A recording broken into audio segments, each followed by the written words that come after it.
spine surgery, neurosurgery, and podiatry. And they offer their own brace shop, in-house full-body MRI, physical therapy, walk-in clinic, and so much more. 4 locations and on the web at sportsmedalabama.com. From the University of Alabama, this is Crimson Tide Today.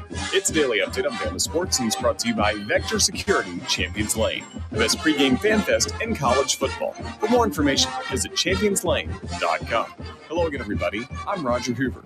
Here are thoughts from Alabama men's basketball head coach Nate Oates following Saturday's win at Oklahoma.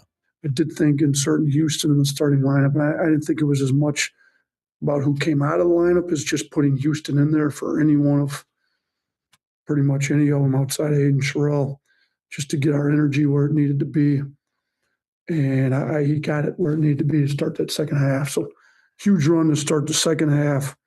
You know, I thought if we could play that hard for the first 20 minutes, we wouldn't have been down 11. But I got to figure out what we got to do to get us playing harder for 40 minutes, you know, not wait until we get down. We did it at Mississippi State on the road. We wait till we get down 14, and then we turn it up, go on a run. So we got to do a better job. I got to do a better job as a head coach, getting these guys motivated to give us better effort. I'll have more in a moment. Tide fans, are you ready for game day in Tuscaloosa? Don't miss the ultimate pregame experience this season at Vector Security Champions Lane, opening 4 hours before each home game. This fan fest has everything you need to get pumped for kickoff. Located next to the Walk of Champions, you'll enjoy live music, player autographs, the best food trucks from all over Alabama, and ice-cold beer in our Legends Lounge beer garden, where there's never a cover charge. Check out championslane.com each week for the latest updates. Roll Tide! Join us this afternoon for Crimson Drive, driven by NASCAR, streaming live at 2 p.m. Central on all CTSN social media platforms at UA_CTSN. Crimson Tide Today is brought to you by Vector Security Champions Lane. Crimson Tide Today is a production of the Crimson Tide Sports Network. Attention, attention, may I have the camp's attention? Your home of the college football playoffs. Playoffs? Is 97.7 ESPN The Zone. Playoffs? Playoffs? WCZN, Union Grove, Huntsville, Alabama. 97.7 ESPN The Zone. This hour of The Drive is brought to you by Lynn Leighton Ford, located online at lynnleightonford.com. Welcome to The Drive with Wes Neighbors and Steve Moulton. Call into the Neighbors Wealth Management Hotline, 256-576-4977. That's how I roll. And I'm not going to drink and drive anymore. That's 256-576-4977. Now, here's Wes and Steve.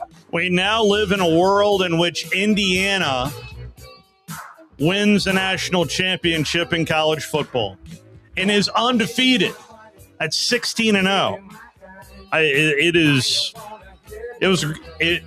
From the very beginning, Wes, what have I said? I just want to watch good football. That was some pretty good football we watched last night. It really was. It was hard-hitting football. There was no pass interference in the game. They just let them do whatever. I thought that he was complaining about the late hits. Remember Kirk Cignetti at halftime? You can't. Well, yeah, but you can't sit there and fake like you have the ball and then complain when you get hit. I mean, I mean, it was a physical game all the way around. Yeah. On all teams, weren't many penalties called. I was seeing like the lead blockers for Indiana were form tackling the linebackers. I mean, so they just didn't call a lot of. It was had let them play game, and they were consistent. And that's all I could ask. You know, they had the one holding penalty at the first of the game where you got to call that. The guy was all but got put a saddle on them all the way across the field. You know, there was a couple of costly penalties for Miami. Oh yeah, and the block punt. That's what they lost. That's how they lost the game. The block punt. It was. I thought that the second half, but that didn't mark the end of the game, though. No, but it was a difference in the game. I get that. Yeah, I do. It was like a 100-yard penalty. It always is. If you block a punt, it's hard to overcome that. And Miami was able to overcome it.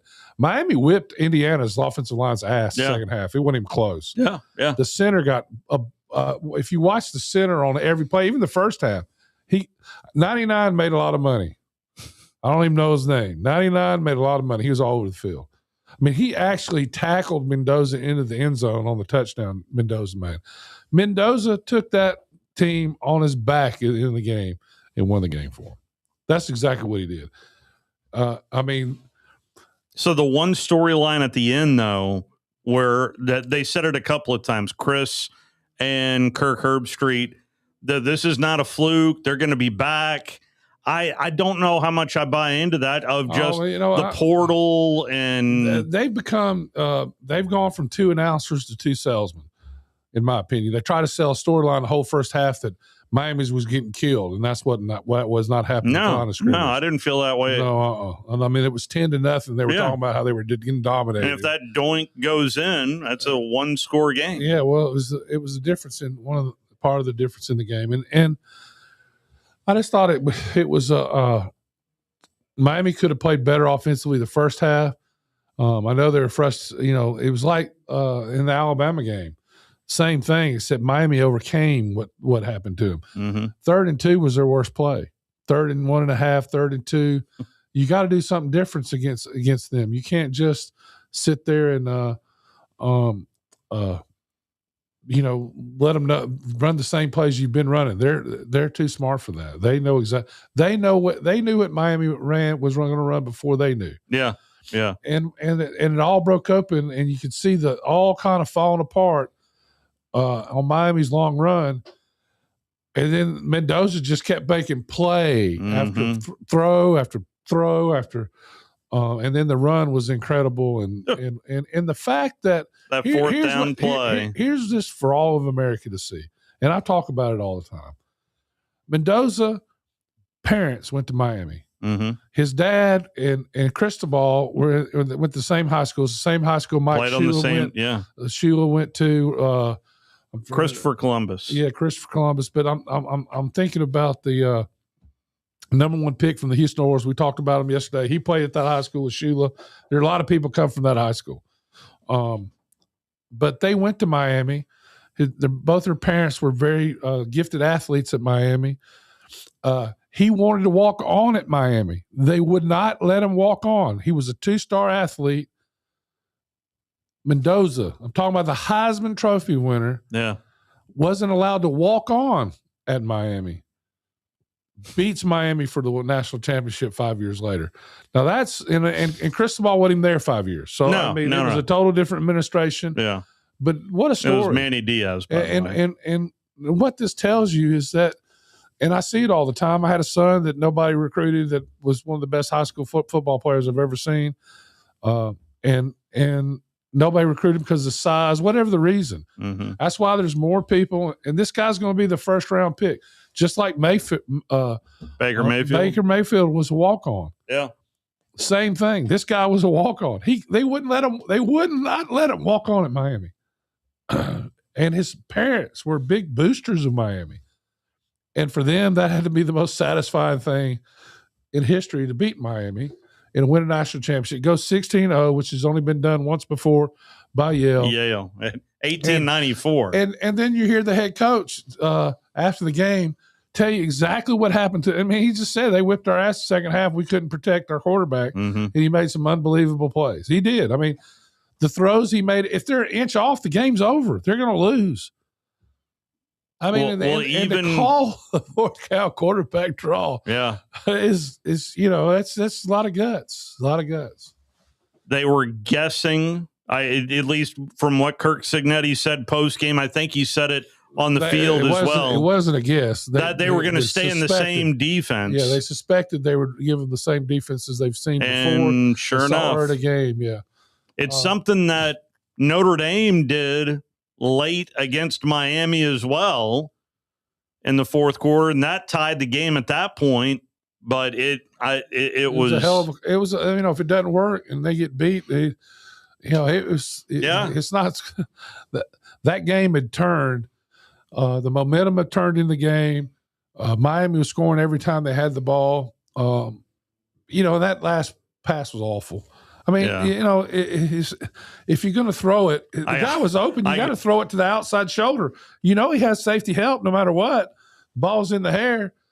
You throw it. I mean, the safety might have intercepted it. There were several texts I got from other Georgia folks that I know pointing, giving me the Leo meme saying, yep, I've seen that. Yeah, well. Seen that.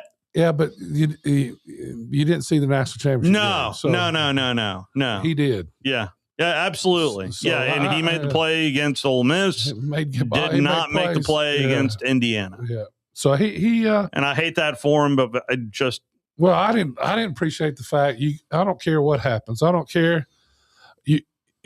You show your class and pride. And it's his pride. He gave up his pride by not going shake the quarterback's hand. That's a problem. That's awful. Yeah, that's a problem. Yeah, and then there are people fighting after the game. I mean, come on. I just think that's I don't know what was said. That's a problem. It doesn't matter. Yeah, but you just show your class and you be better. That's what it's a sport and I don't buy all the dirty hits. This is that. It's football. You're gonna you guys act like he has the ball. You got hit. So what? I mean, but I don't like the fact that when the game's over, the game's over. The better team won. So we do have some college basketball going on tonight in Southeastern Conference play, and the early game will be on ESPN2. It's about 50 minutes away. LSU at Florida. Have fun with that there, Cajuns. Oklahoma at South Carolina. Georgia is at Missouri. Vanderbilt trying to come off of a 2-game losing skid. They are at Arkansas. Auburn is at Ole Miss, and Auburn is a road favorite at the Pavilion. We'll talk to Brian Matthews coming up in hour number 2 about this Auburn basketball team, as well as Jarrett Stidham being the starting quarterback for the Denver Broncos this weekend. I just don't see that going good. We'll dive into that conversation. The fact that you got Bo Nix, who's out, obviously. When's the last time Stidham was even in a game? Technically, he took a knee. I didn't see it, but I read it that he evidently took a snap and a knee this year during one of the games for the Denver Broncos. It's been 3 months, and you don't get much practice. Patriots, Broncos. It has nothing to do with Jerry Stidham. It has to do with the fact that I don't care who you are. It's hard to come back. I saw somebody wanting some Denver fans wanting to bring Phillip Rivers? Yeah, Phillip Rivers. Yeah. Phillip's always the answer. Yeah, I know. Rams and Seahawks, and then Patriots, Broncos. You'll be able to hear those games coming up on Sunday. Now, being someone who's lived in this area now for 25 years, I know weather's a big deal. I'll just say plan accordingly. Every time I read... This is sponsored by Metal Gold. Yeah, really. Every time I read stuff about, Snowmageddon 26 is coming, it never happened. We're going to get snowflakes on Saturday and, a little light dusting. But evidently there is a supposed 8 degrees weather. 8 degrees. Now, I heard like the low Monday is in the negative territory where I'm not a fan of that at all. No. But just plan accordingly. Just plan accordingly. But we'll be right here for you on 97.7 ESPN Zone. Appreciate Jordan Dressman and the fine folks over at Fox 54 who we partner with our weather. But coming up on the other side, I told you last Thursday when we ended the conversation to Coach Crow that we were going to get him on today. And sure enough, Coach Jack Crow is set to join us on the other side as we'll put a bow on the college football season with the one and only Jack Crow next. You're listening to The Drive with Wes Neighbors and Steve Moulton on 97.7 ESPN The Zone. Hey, I'm Bobby White, now with Lynn Layton Ford Indicator, where we're jump-starting January with low rates, low payments, and low prices on a great selection of new Fords. Right now, you can get 2.9% financing for 60 months plus $2,000 customer cash on 25 F-150s. Or choose $4,000 in total rebates instead. We've got new 25 Explorers with 2.9% APR for 60 months plus $1,500 in total cash. Get 4.9% financing for 60 months on your choice of any new 25 Ford Bronco. Or choose a $2,000 customer cash bonus to get a new 25 Bronco Sport starting at under $29,000. And there's never any hidden markups or dock fees. We hope to see you soon at Lynn Layton Ford, right in the heart of Ford country, just a mile south of the Beltline indicator, or online anytime at lynnlaytonford.com. All offers on select new Ford models with your good credit. Bronco Sport stock number example 27715T. See us for all the details. Since 1983, Berkshire Hathaway Rise Real Estate's Ann Adams has been your local go-to real estate expert in the area. As a buyer, you can trust Ann's in-depth knowledge of the local housing market to narrow available properties down to those you'll be interested in, saving you time when shopping for a new home. When you're ready to sell, Ann's expert negotiation skills will ensure you get a fair price and hassle-free experience. Call Ann Adams today at 256-337-2625 or email annadamsrise@gmail.com. Tom Abraham here from my friend Ross Roberts and his team at Valley Equipment Rental, and they have a brand new product for you. If you happen to be standing on a concrete or tile floor, Valley Equipment has the perfect cleaning solution for you. Whether it's new construction, daily work areas, or an area that's been neglected for too long, the Valley Equipment team of experienced professionals can help you choose the right floor scrubber or sweeper for your needs. Valley even has the right cleaning products for the job. Call Valley Equipment Rental today to learn more. Make a clean sweep with Valley Equipment Rental. You invest in your customers with your heart, soul, and skill. Well, it's time to invest in yourself with the next generation Cat 255 compact track loaders from Thompson Tractor. After all, those who give their best deserve the best. And this machine has it all. With features that include a more powerful engine, tri-axle truck loading capabilities, a spacious cab, and a smooth ride for all-day comfort. Thompson Tractor knows how much value you place on your customer satisfaction. It's how you build your business. It's also how we build ours. Since 1957, hardworking folks like you have counted on Thompson to provide the absolute best lineup of equipment in the industry, all backed by a customer service and product support team that time and again have proven to be second to none. It's all about maintaining peak performance. Always has been, always will be. Visit ThompsonTractor.com for details. Thompson Tractor, we're here for you.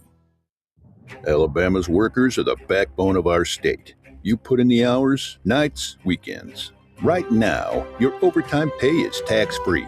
But unless lawmakers make it permanent, it'll cost Alabamians $300 million in taxes July 1st. That's money ripped from the pockets of those who work the hardest. Tell Montgomery, make the overtime tax exemption permanent. Call your legislator today. Protect your paycheck. Paid for by AFL-CIO PAC Montgomery. Tom Abraham here for my friends at All About Water. Crazy name, huh? Well, let me introduce you to them. All About Water is the top pond builder anywhere in the Tennessee Valley, and that includes remodeling or cleaning out existing ponds as well. They also have monthly maintenance plans for your pond. Don't have a pond? Well, how about a fountain or water feature for your property to bring that soothing sound of running water to your happy place? On the other hand, maybe you have water on your property that you don't want. Well, Ryan at All About Water is all about water, so he could take care of that as well. He has a background in fluid dynamics, and what that means is that he can take care of any water issue that you have. Finally, how about that irrigation system that you have or that you want? Well, they do installs and maintenance and repairs on those as well because they are all about water. Learn more at allaboutwaterllc.com. That's allaboutwaterllc.com. More exciting than breakfast and a lot more enjoyable to cook, brunch is ideal for sharing. Brunch with the Big Dog, the Tom Abraham Show. Weekdays starting at 10 on 97.7 ESPN The Zone.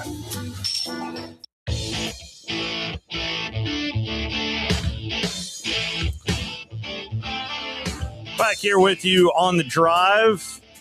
Just trying to wrap my head around that Indiana is the owner of the national championship trophy in college football.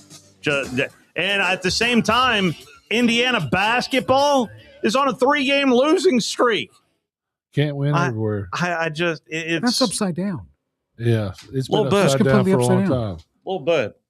When's the last time Indiana won a national championship basketball? Been a while.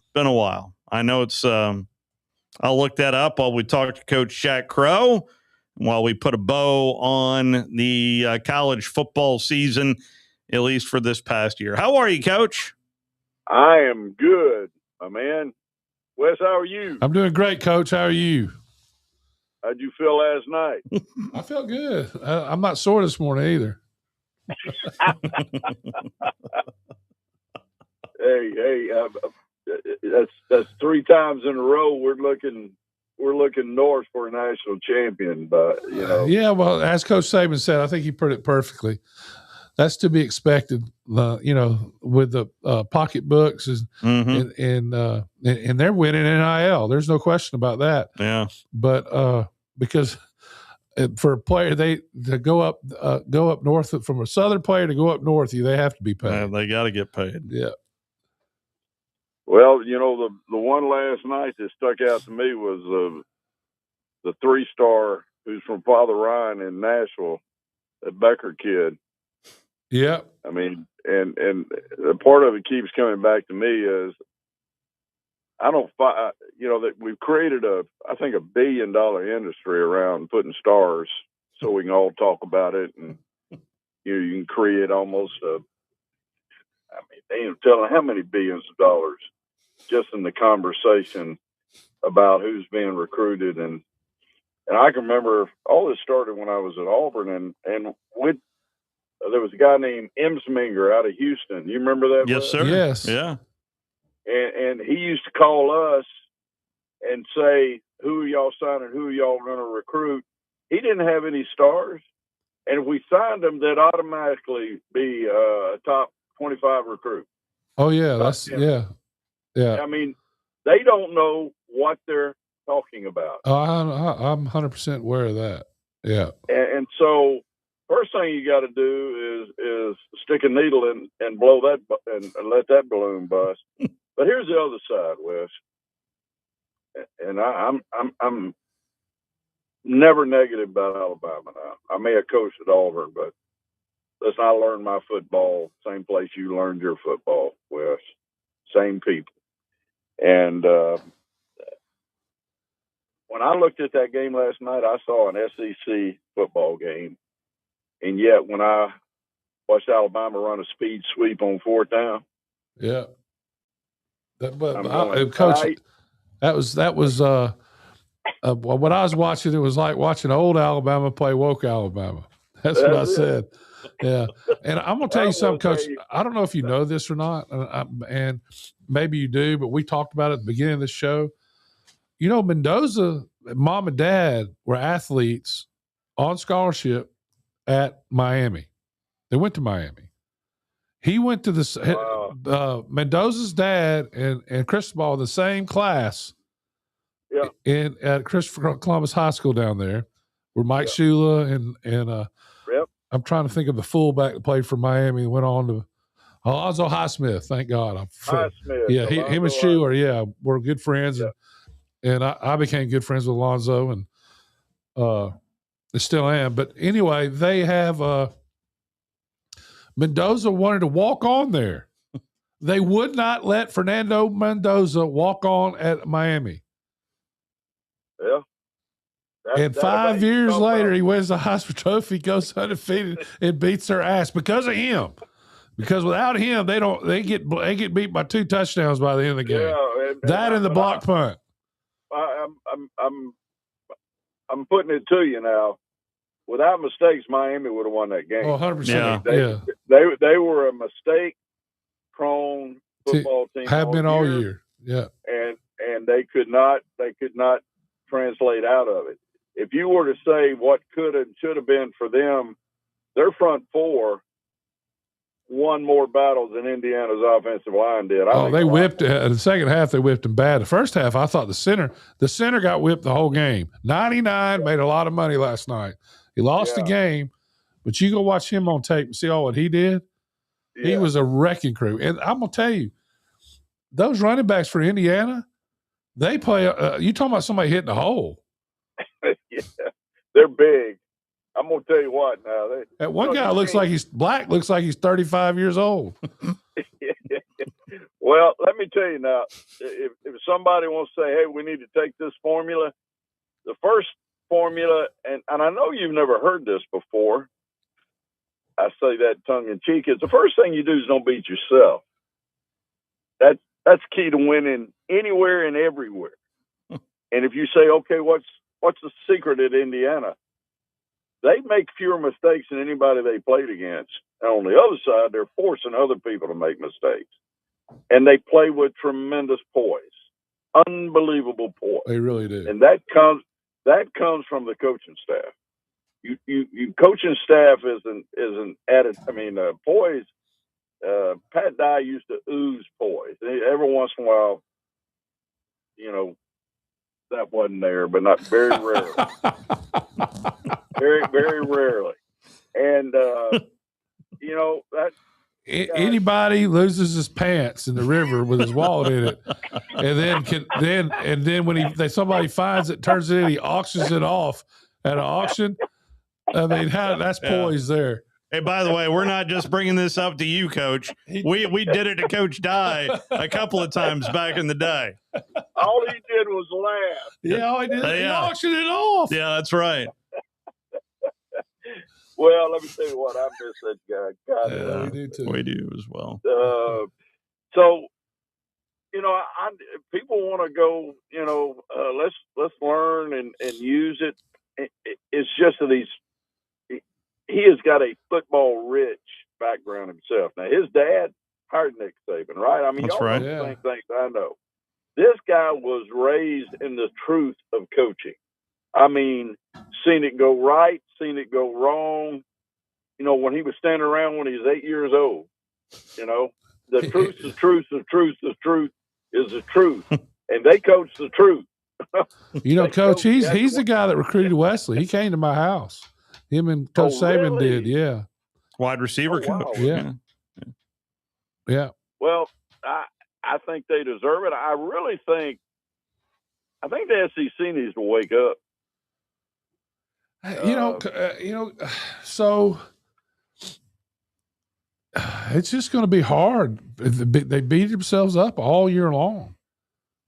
Yeah, that is the attrition part of it. And it's going to get worse. Yeah.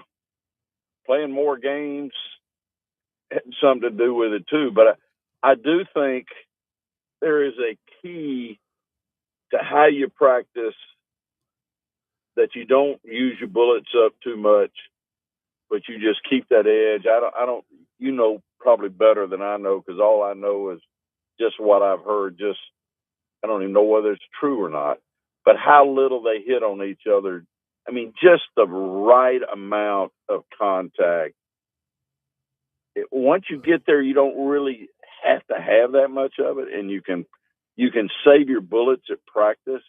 One thing we did so poorly at Auburn, and I think I did it everywhere I've ever been, is Tuesday practice was worse than a football game.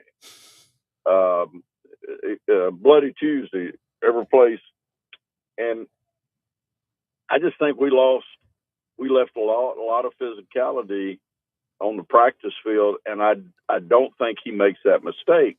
But to when you got older players and you really have an attitudinal approach to it, you don't have to have that retraining every week about what contact is and when in contact. 1961 national championship team, Alabama, 25 points scored on them all year.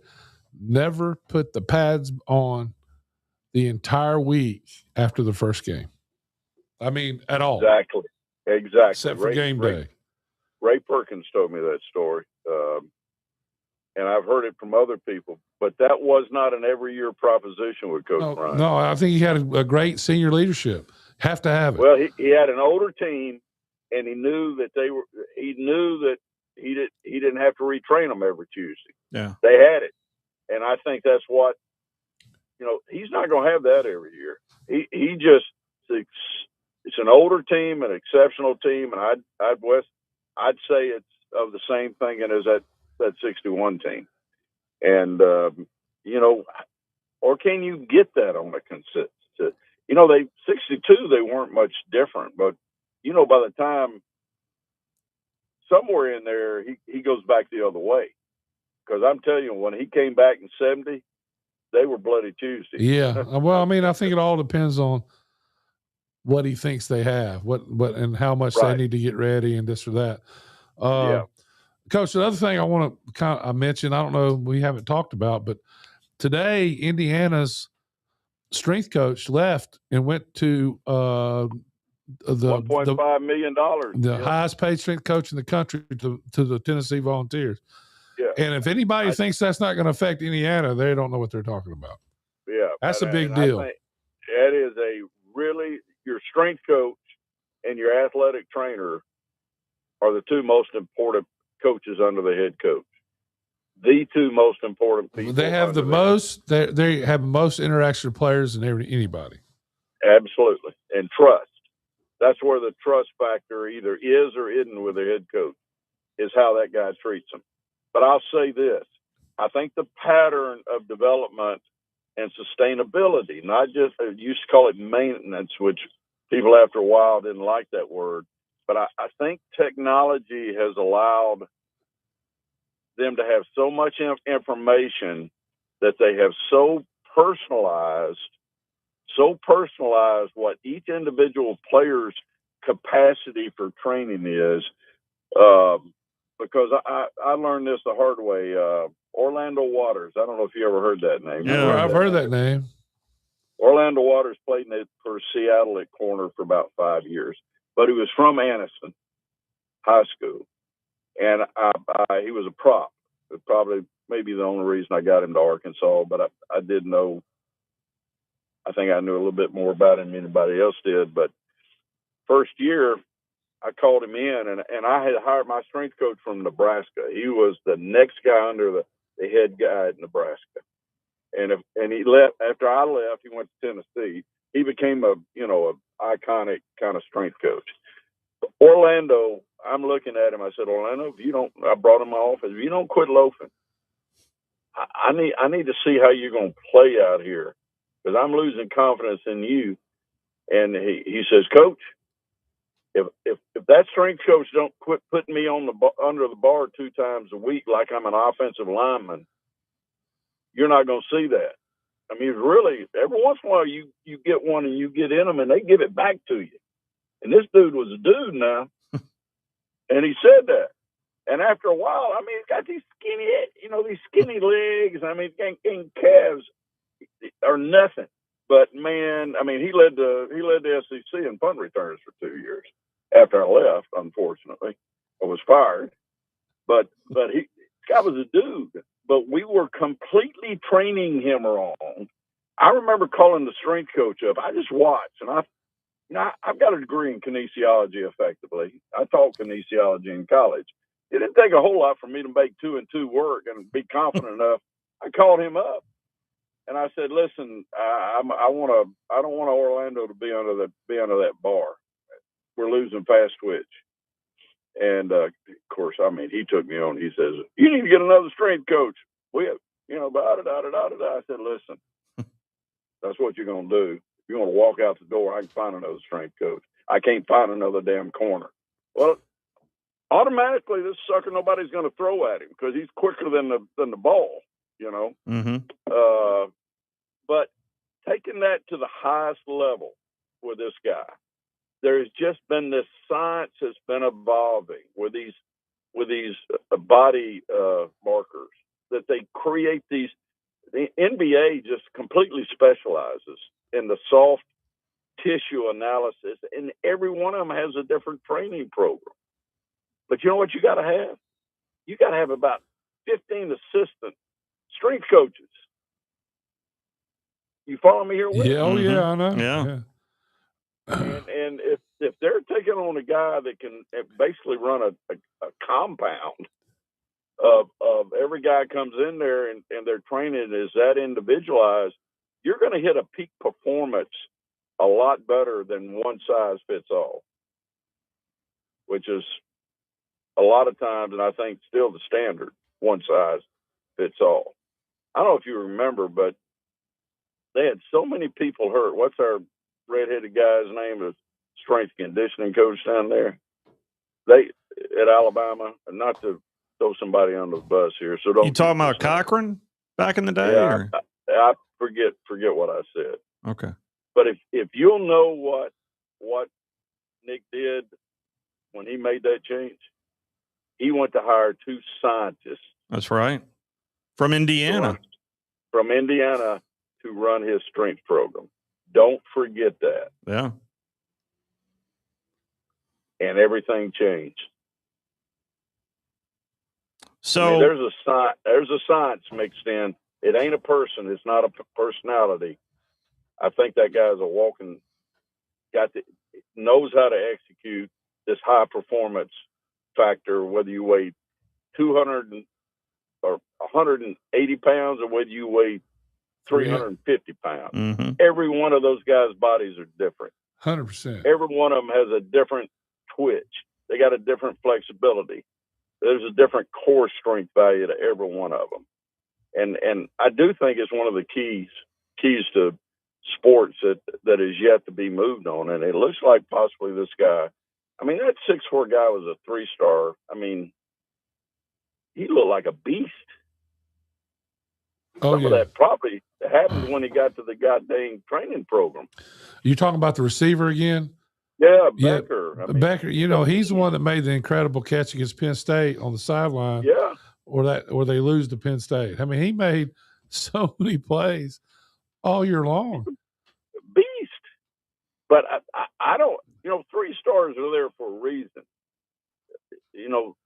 What he has become there probably has a lot to do with how he was trained. And I don't know why Cuban couldn't come up with enough money to keep their damn strength coach. They better be careful who they're paying. As Nick says, yeah, you can spend a lot of money. You better pay the right one. That's true. It's going to be a different era because everybody is going to be one signing class away from. But do you remember last year you were harping on what Ohio State winning will do to college football? Yeah, and now we fast forward here a year later. Indiana had far less of a budget than even Ohio State. Still get it done. I wonder what this kind of effect might have. I think I've already talked about it. You're going to have the transfer portal is now as important, if not more, than signing your class. Because what happens to your signing class? You're going to lose half of them the first 2 years. Exactly. And what's the portal become? Almost it's almost like half the players are that are leaving the portal are leaving because they're going to better places. Mendoza's brother's already at Georgia Tech, by the way. And the other half are just going to get more money from somebody else because the team they're with doesn't want to pay them what they want. Yeah. And that's what you have. It's just all it is a 1-year free agency. Yeah. Of course, we're headed to an NFLPA. I mean, all of the contracts are going to have to become standardized under one organization that negotiates for all of college football. I mean, it's inevitable. Yeah, Duke sued their quarterback today. Yeah, that's right. Let me tell you what the next lawsuit is going to be is a disability claim against the school. Ooh. Let one of them get hurt and don't want to come back and perform and see how many millions he asks for. How much are we going to see cutting as well? Players that's already happening. Basically, the way they're cutting them is saying, hey, we paid you X this year. This is what we'll pay you, and it won't be X. Mm-hmm. It won't be X times 2 is what most of them are wanting right now. And the 21 million and everybody's close to that's going totally out the window. Yeah. So all the courtroom stuff in California, they're going to follow this. Mm-hmm. This is good. We have guardrails now. No. Yeah, whatever. well, this could have been averted. Oh, man. So could have been mitigated and possibly averted. But it just takes it right into Congress. I mean, I don't know who's going to pull the trigger. Tommy knows what to do, but he's not on a committee powerful enough to make this role. Somebody with some You have to power have 60 votes. They can't get 60 votes for anything. No.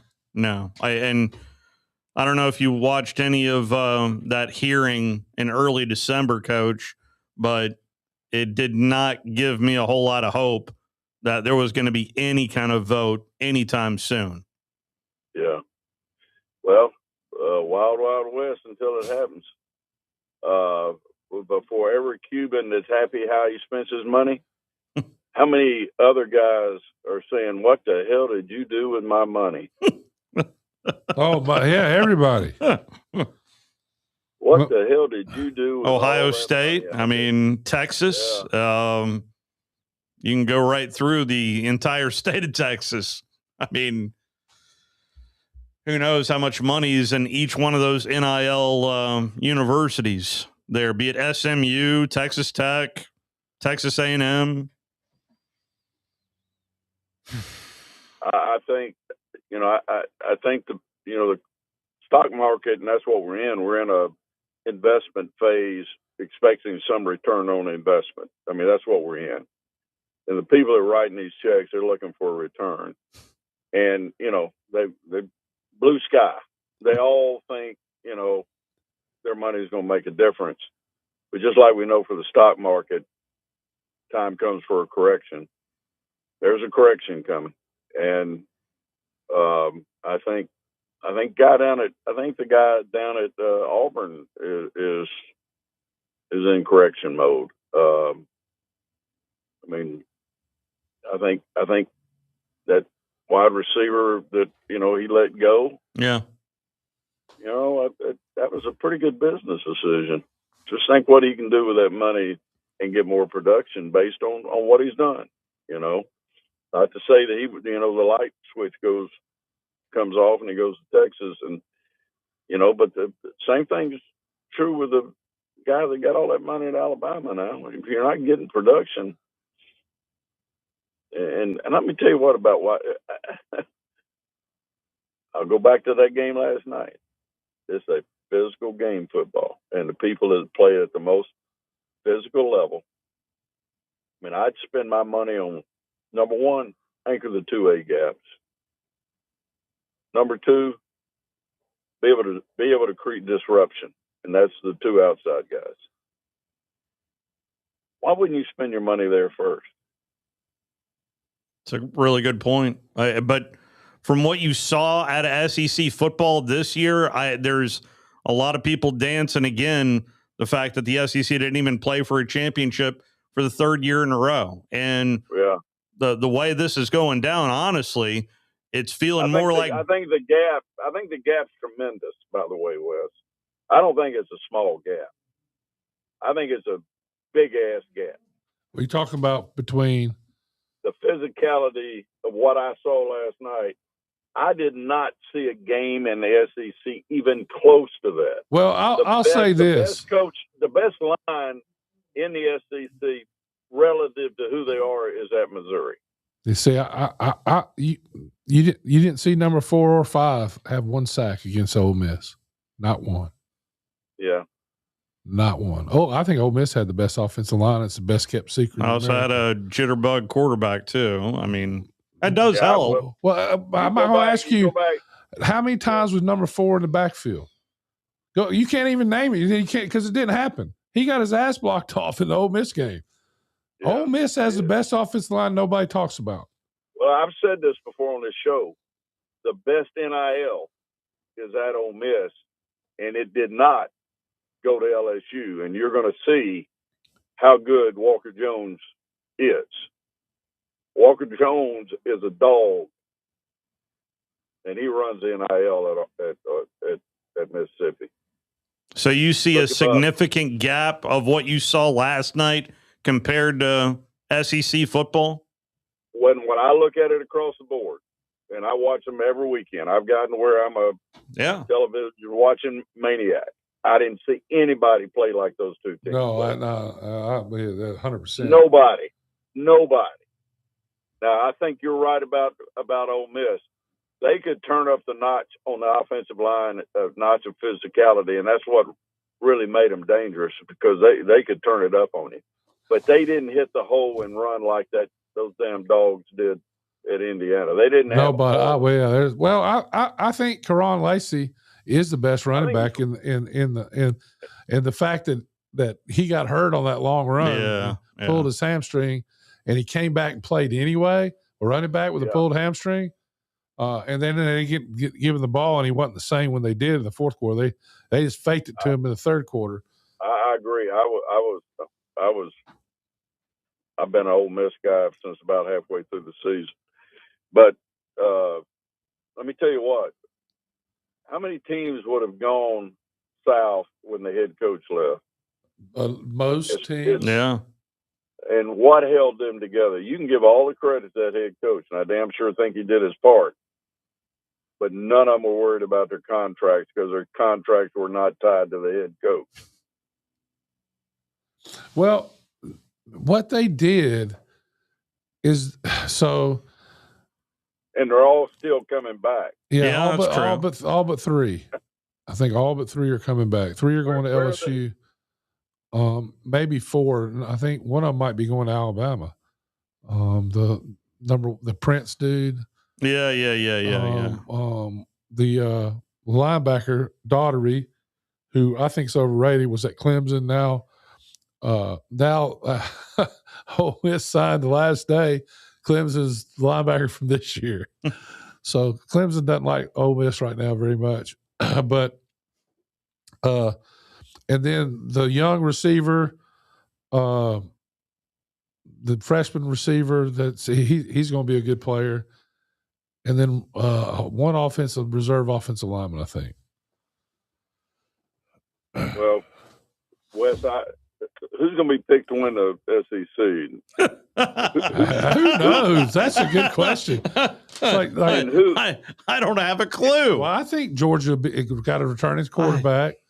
Georgia's got a tougher culture than anybody. Yes, I agree. And so if you could say they could make all that happen, Georgia hadn't had a great running back in a while. I think that 33 is good. He just stays hurt. Yeah. I mean, he had a hell of a game against Alabama. He did, but that was early in the year. And then he got hurt. I mean, they have not reloaded. They had not reloaded on the edge in about 3 years. Their pass rush was suspect this year. Yeah, they have not reloaded out there on the edges.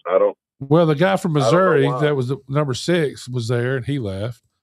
I think did he leave Missouri, or did he come back to Missouri? He was in the portal at one time. I don't know the answer. To that. I mean, I need a spreadsheet in here. Oh my gosh, we all do. I don't know how you keep up with what you've already said. Yeah. Well, you're on this, Wes. Well, I keep up with a little bit because of my son. The incoming transfers to Ole Miss is 26 of them, including Walker Howard coming from the Raging Cajuns to Ole Miss. Of course, he was at LSU before that, but Walker Howard, the quarterback? No, tackle, offensive line. Oh yeah, that's the guy that didn't even play in the bowl game, I think. I'm confused here. But then you wanted to know about Missouri? Number 6 from Missouri. He's a player now. Yeah. He was at Georgia, and then he played for he was a handful with Missouri this year, and then I knew he was in the portal because he's the one that I think Braylon Henderson. Number 6. He is in the portal. They don't list him by numbers. Okay. I'm trying to see who's still in the portal. Dakota Terrell, a tight end, is in the portal. Damon Wilson, the second, an edge, who's a 4-star. He's in the portal as well for Missouri. I'm going to tell you who it is.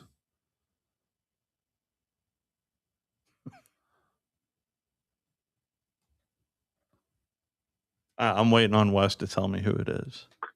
Yeah. Well, he's not on the roster anymore, so he must have gone somewhere. I think it's Zion Young. He's from Atlanta, Georgia. He's number 9. My bad.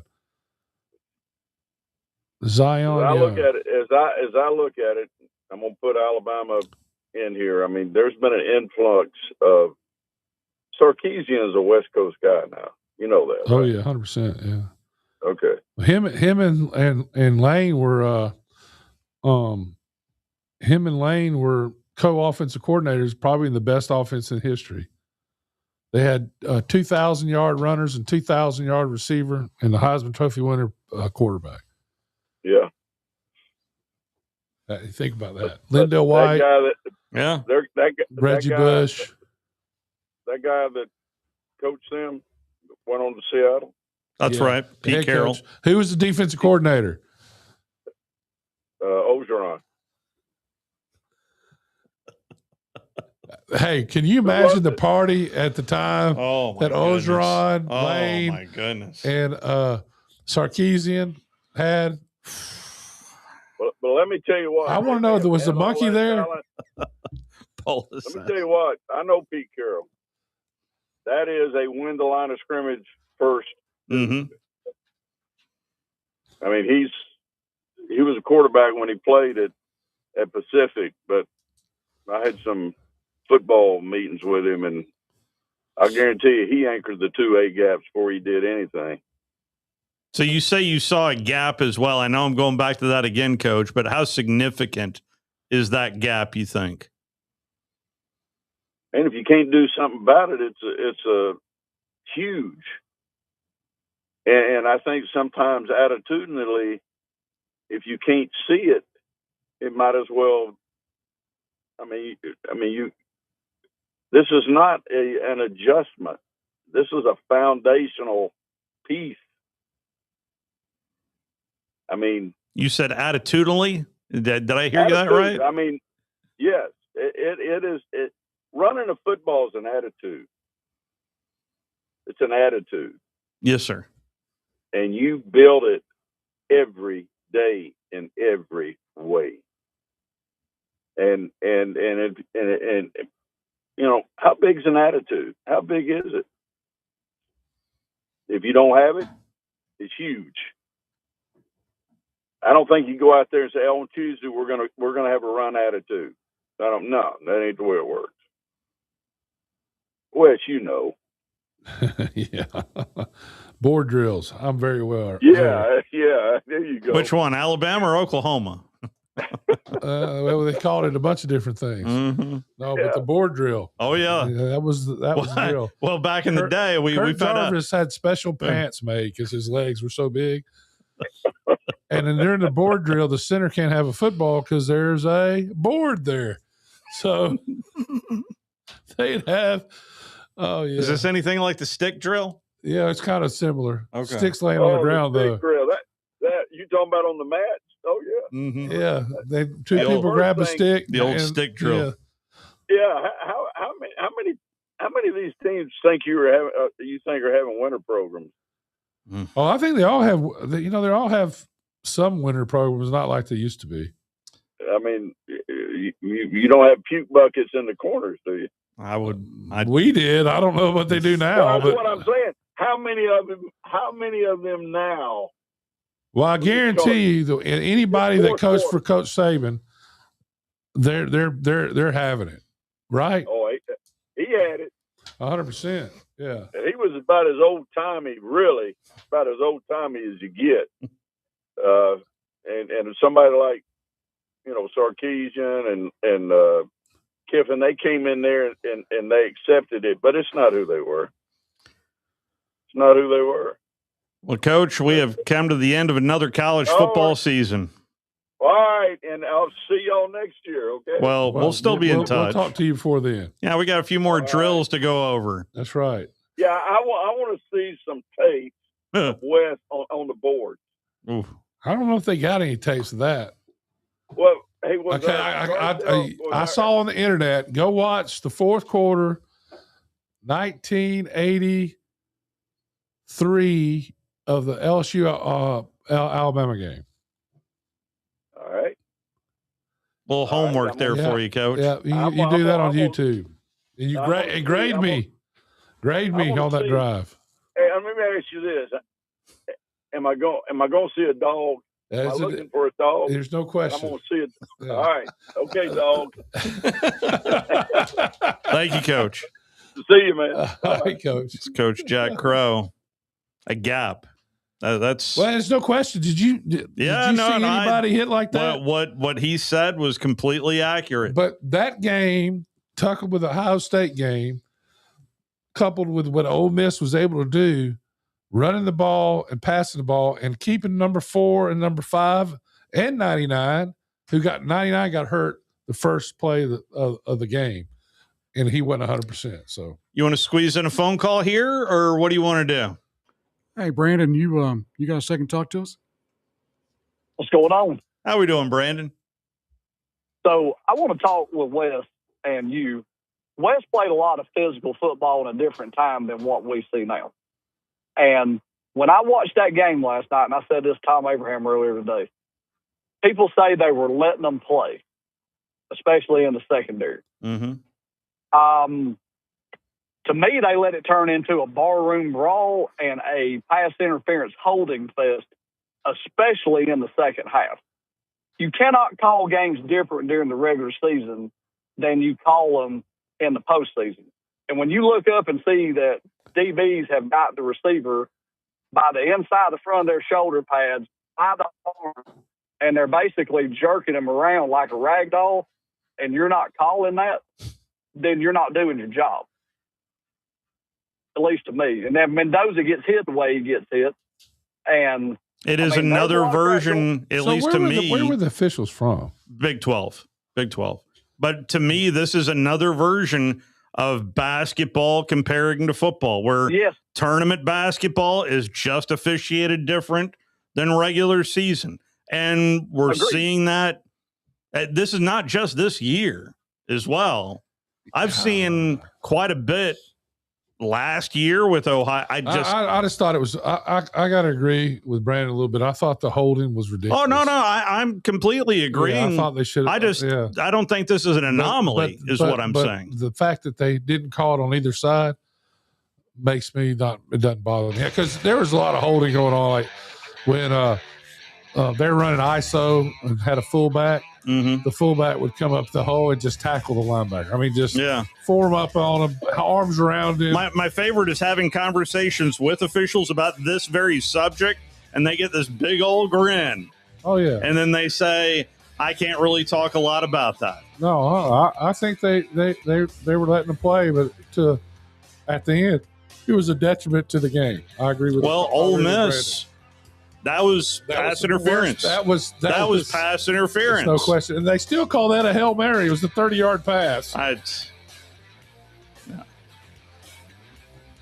Brian Matthews is set to join us on the other side of this timeout. Then a Sports Center update. We'll be right back. Hey, I'm Bobby White, now with Lynn Layton Ford Indicator, where we're jump-starting January with low rates, low payments, and low prices on a great selection of new Fords. Right now, you can get 2.9% financing for 60 months, plus $2,000 customer cash on 25 F-150s, or choose $4,000 in total rebates instead. We've got new 25 Explorers with 2.9% APR for 60 months, plus $1,500 in total cash. Get 4.9% financing for 60 months on your choice of any new 25 Ford Bronco. Or choose a $2,000 customer cash bonus to get a new 25 Bronco Sport starting at under $29,000. And there's never any hidden markups or dock fees. We hope to see you soon at Lynn Layton Ford, right in the heart of Ford country, just a mile south of the Beltline indicator, or online anytime at lynnlaytonford.com. All offers on select new Ford models with your good credit. Bronco Sport stock number example 27715T. See us for all the details. These days, saving time is important, and saving money is even more so. That's where Eagle Masonry and Insulation comes in. Over the years, Eagle has expanded their services to meet the needs of folks like you in our area. Taking care of your property yourself can be a real headache. Eagle can handle it for you. They offer full landscaping services, irrigation, mowing, bush hog, and can install plants and trees, sod, and even landscape borders. Call Eagle Masonry and Insulation today at 256-755-1556. Eagle saves you time, and Eagle saves you money. Tom Abraham here for my longtime friend Mike Owen of Owen Home Appliance. You know, Mike has over 25 years experience in the appliance industry, and since 2017, Owen Home Appliance has served customers in the Tennessee Valley with a focus on quality products, affordable prices, and excellent customer service. Owen Home Appliance prides themselves on community involvement as well, sponsoring local teams and events while making sure that you get the right appliance at the right price. Visit their highly interactive showroom in Lacey Springs, just 8 miles south of the river on 231. Injured in a car accident? Get the help you need. I'm Morris Lilienthal, a personal injury lawyer right here in Huntsville. I've personally helped over 4,000 clients with their injury claims. My firm, Martinson & Beeson, has been helping clients for over 80 years, and we have received over 300 five-star Google reviews. We know that injuries and accidents can be life-changing, and I'm here to help you navigate the entire process. Get in touch with me right now by visiting morristheattorney.com. There's no charge for our meeting. Again, that's morristheattorney.com. I look forward to helping you. No representation is made that the quality of legal services to be performed is greater than the quality of legal services performed by the lawyer. Hi, my name is Dan Aldridge. I'm here to let you know about the Aldridge Law Firm and the soon-to-be-announced Legal Town Center.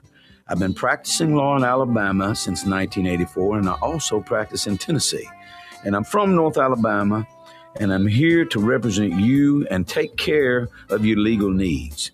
For many of us, hiring an attorney is not high on the priority list and maybe a little scary, but it's something that we all need at some point. So by all means, do your homework. And if you need representation for car accident, wrongful death, medical malpractice, nursing home abuse, or estate planning, or any other matter, just give us a call at 256-534-3188.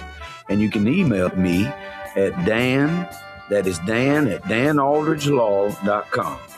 Dan at danaldridgelaw.com. God bless America. No representation is made that the quality of legal services to be performed is greater than the quality of legal services performed by other lawyers. Your Fox 54 weather.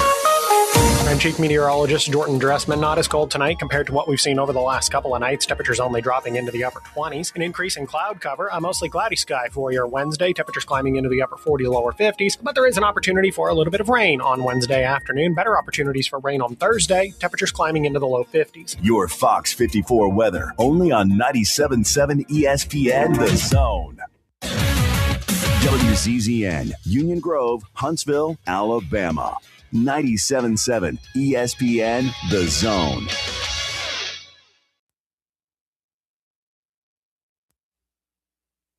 This is SportsCenter. I'm Christine Lisi. Breaking news, Carlos Beltran and Andrew Jones elected to the Baseball Hall of Fame. They'll be inducted July 26th in Cooperstown, New York, along with Jeff Kent, who was voted in last month by the Contemporary Era Committee. NBA, the Warriors dealing with a big hole in their lineup as they get ready to host the Raptors tonight. Wing Jimmy Butler will miss the rest of the season with a torn ACL. Golden State's won 12 of 14, currently 8th in the West, now has to reassess where it stands with the February 5th trade deadline approaching.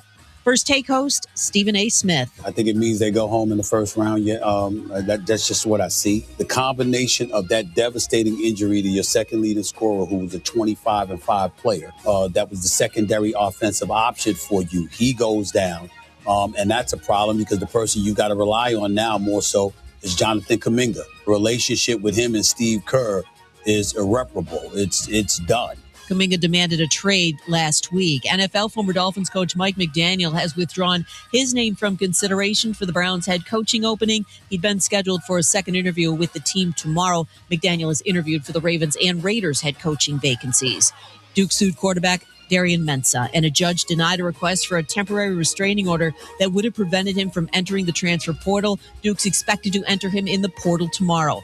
Kansas basketball coach Bill Self says he's feeling better after being hospitalized yesterday, but won't coach tonight in Colorado, 11 Eastern, ESPN. Assistant Jacques Vaughn will serve as Jayhawks acting coach in his place. Hey, it's resident Super Bowl champ Chris Candy. Coming on Wednesday, I'll tell you what's next for the playoff teams that have already been eliminated. It's Unsportsmanlike, weekday mornings at 6, right here on ESPN Radio, ESPN2, and ESPNU.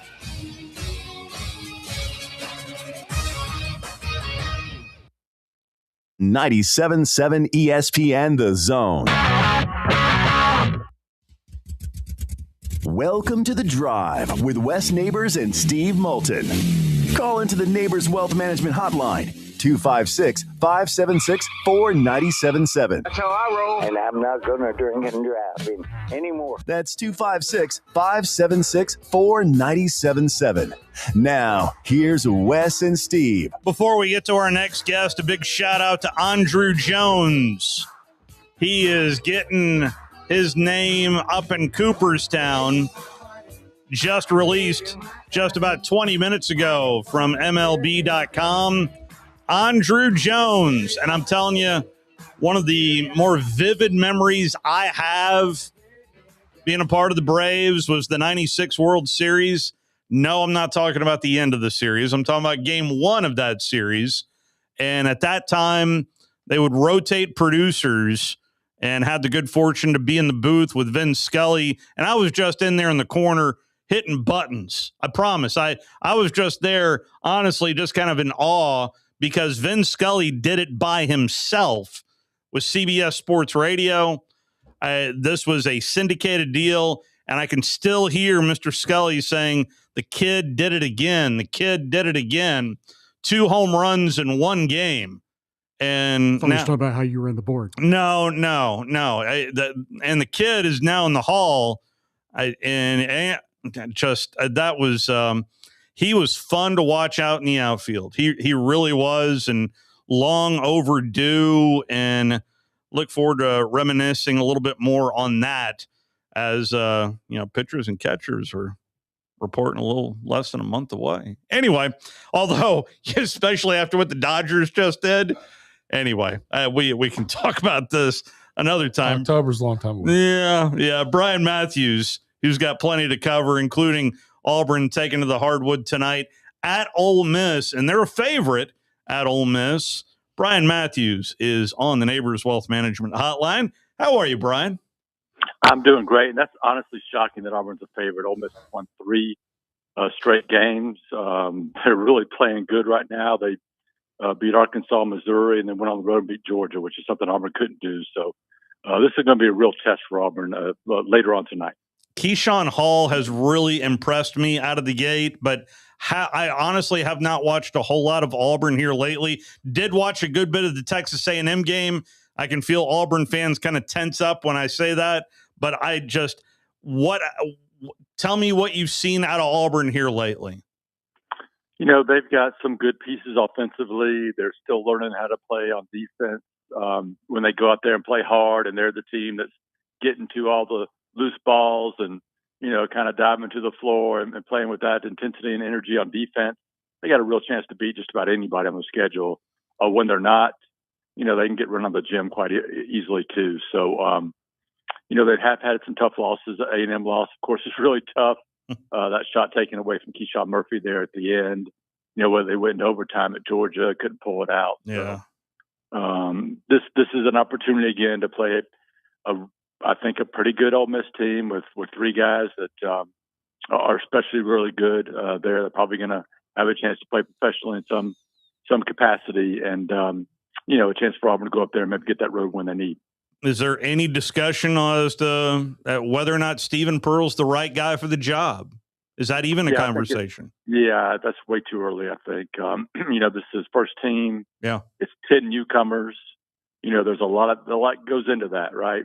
Finding the leadership, and unfortunately Todd Pettiford, really, he is doing better, playmaking in the last, I'd say 4 or 5 games, and playing better defensively, but he really hasn't stepped up and been that special player maybe you were hoping he would be as a sophomore, be that great leader and be that great scorer in the SEC. It just hasn't happened for him. So, they've got some good guys they brought in.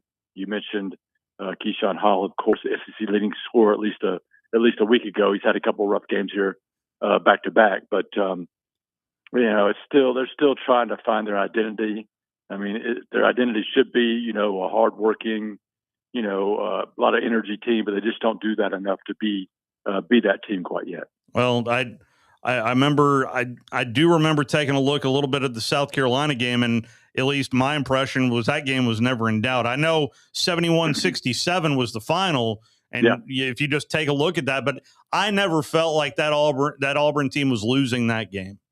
Yeah, and they led for most of the game, and that was a game where they really laid it on the line defensively, and they shot terribly. They made their first three-pointer, missed 17 straight three-pointers at home, and then made the last one. And Keyshawn Hall did not have a good game, got in foul trouble, but he substituted in late and came in and made 4 straight free throws in the last 31 seconds. So to help seal that win. So that's the type of game they got to win. When they don't play well, if they don't shoot well, they can still play if they play like that on defense and hustle like that. But they just haven't been consistent with that so far. I just took a look at the schedule, Brian, and if Auburn doesn't get it done tonight, you know what I'm about to say. Florida looks like they have figured it out. And that you could easily be staring at 2-5 at the end of the week. The next 4 on the road. Florida, of course, they've got some of the best big men in the country, and now their guards are starting to play really well. At Ole Miss tonight, at Florida Saturday, home against Texas, and then at Tennessee. So, this is a big, big game for Auburn, which is off to a 2-3 start right now in the SEC. Jeez. And I know there was a lot to replace off of last year, but you think Dad could have set up the son a little bit better? Well, sometimes it's potluck, right? They brought in one of the top junior college scorers in the country, got here this summer, struggled defensively.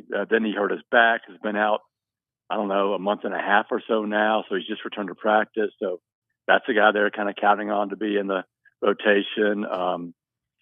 Another kid, a freshman, one of the freshmen, Sebastian Wayzata, has been a lot better than people I think expected. But Caden Magwood, the guy that was a highly rated kid, who was a similar player to Tahad coming out last year, just it doesn't click for him, and he's been working on the scout team. So, sometimes when you bring in that many newcomers, 10 new guys, you just don't always know what you're going to get. And hopefully Auburn's in a position next season where they can, get back 3 or 4 of these guys, so they're not trying to rebuild an entire new team. And am I saying the kid's name right? Jokic? Is it Jokic? Yeah, he's another guy that's really stepped up. If you watched him game 1, he looked like, really, really timid, didn't know what he's doing, had a long way to go. You wondered if he would be able to contribute a lot this year. And then fast forward a couple of months, and he went off for 23 against South Carolina, played really great, shot 9 of 12, just has real good quickness in there, has terrific body control, good touch around the rim, and just does one of those guys that pump fakes and does a lot of different things, moving and get people up in the air, and then is a really good finisher. So he's a lot of fun to watch. I'm sure Ole Miss will try to double him in the post, so it's going to be up to some other guys to get open around him, get passes and knock down shots. Moving over to the portal side of things, on the football side, I realize the portal is closed with the exception for Miami and Indiana at the moment, but it did feel like a pretty good infused of Bulls coming their way to the Plains. Yeah, and the portal's just closed for people going in. It's not closed for signing players. And Auburn signed another one today, another offensive lineman. That's 8 offensive linemen they've signed out of the portal so far, 6 of them seniors. So that's a position where they had 3 guys returning 3 second-year players, and that was it. So you can't have much of an offensive line with 3 players, and they signed 5 freshmen coming in out of high school, but they still really had to build that room. But right now, 34 in, 34 out are the numbers I have. I think Auburn is clearly better at quarterback. Get Byron Brown from USF through for 3,000 yards, rushed for 1,000, got his starting center, got 4 of his top 5 wideouts, got his running back. So it's kind of, if the offensive line can come together, it's kind of a plug-and-play offensively there. So you feel pretty good about that side of the ball, maybe being a lot more productive, having the potential to be a lot more productive next year. And then, I think they're better at tight end, signed 3 kids there. They lost some really good players at wide receiver, but they brought in, those USF kids. Linebackers really strong, strengthened safety nickel, strengthened the running back room with 2 signees now. I think, you got Jeremiah Cobb back. You got a couple more guys coming in. Combined, those guys rushed for over 2,000 yards last year and had, nearly 20 touchdowns. So that room's a lot better too. I don't know a whole lot about Tyler Honiak. Am I saying that right? The offensive line coach. Did he come with him from South Florida? Yes, I believe so. Yes. Most of his staff and a lot of his players have followed out Scolish, which I think says a lot about him and the program he runs, right? Because you didn't really see that with Auburn's last two coaches when they came from other schools. And you certainly saw how effective that was for Indiana, when he was able to bring over most of his kids from James Madison a couple of years ago. It does give that infusion of hope, honestly, where you don't have to get the 5-star elites as long as everything clicks right. And so cleanup-wise for February and what we perceive to be as the National Signing Day, how much cleanup does Auburn have in terms of wiggle room for cleanup in February? I think they're about done. I think they want to continue to maybe look for a defensive lineman or two in the portal and a wide receiver potentially.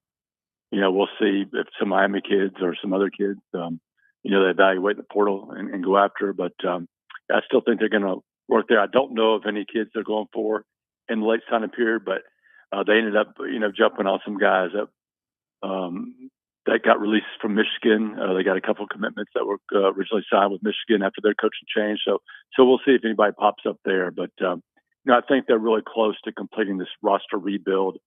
20 signees, 34 so far portal signees. That's 54 total incoming players. You think talent for talent? You lose the likes of a Cam Coleman to Texas. Do you think this roster is just as good as last year's roster? Maybe not from a talent perspective, certainly. But, that offense was a mess last year. The quarterback was not very good, and the offense, just kind of went into the dumpster fire, so to speak. So I think production-wise, the offense can be much, much better with Byron Brown and a lot of his guys around him, for sure. But talent-wise, probably not, no. And we'll see. Defensively, they had to replace both starting cornerbacks. I think they did a really good job. They signed, I think, 5 cornerbacks, if I'm right there, including some really good quality kids that were starters at Power 4 schools. So we'll see. But there's no Keldrick Falk on this defensive line, right? So they signed some kids that have potential that could step up. But I'm not sure they have that star power that they did a year ago. Although having Xavier Atkins back is really big. Yeah. So who was the guy on the other side of the edge rusher on the other side? Is he graduated as well? Crawford, he was the backup a year ago. He had no sacks and 1.5 tackles for loss in 2024, and then just comes out and has a great. Yeah, he was. I thought he played better than the other guy. I guess in a couple games terrific. He did. Yeah. Is he back? He is not back, so that's a position they're really working to, find some replacements there. I think defensive end and that edge guy are two guys that they've got some guys there. Jared Smith was a former 5-star, plays a true freshman last year. So how good can he be as a sophomore? Maybe great, maybe good, maybe just solid. I don't know. J.J. Falk, Keldrick's younger brother, another kid that was a true freshman, played last year. How much of a step up can he make? So. They've got some guys like that. You just don't know how good they're going to be yet. And for the longest time, I just what are the biggest questions you have? And I would imagine, is this spring going to feel like a normal spring, or because there's no second transfer portal window? Do you think this is going to have a little more normalcy? Yeah. Well, it's already different. They've already scheduled the A-Day game, said that it was going to be a normal game. So, the talk a year ago was they didn't want to show their players. Those were going to cancel their spring games, right? Because they're worried about other schools scouting their players. So, in that respect, it has changed. When you got 50 plus new players, that's crazy to me to think about, right? So it's going to be one of those springs where you're walking on the practice field trying to figure out who is that, and that kind of stuff. But I think it helps having so many USF players. I don't know the total number, but it's over 10. And, I think that brings, hey, this is the standard, this is how we do things. I think it helps having that type of leadership player-wise coming from USF who have already played under Golish and knows what he expects. I'm counting here from 247. Let's see here. I'm up to 13 right now, USF players. There you go. Yeah, that's right. Yep. I mean, if you want to bring up Indiana again, how many players did Kirk Sidnetti bring with him from James Madison to Indy? And I know that's the extreme example, but if the system works, then the system works. We just don't know if the system works.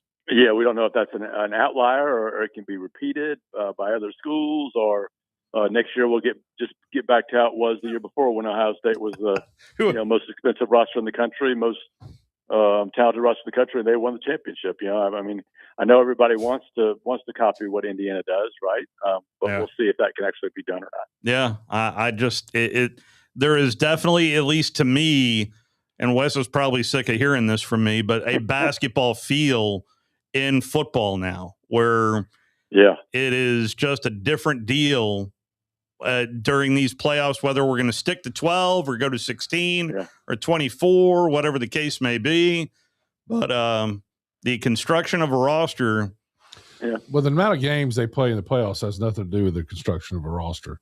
But can you stay healthy? Well, yeah, I mean, can you stay healthy just through the regular season? I mean, if you don't stay healthy during the regular season, you're not going to make it to the postseason anyway.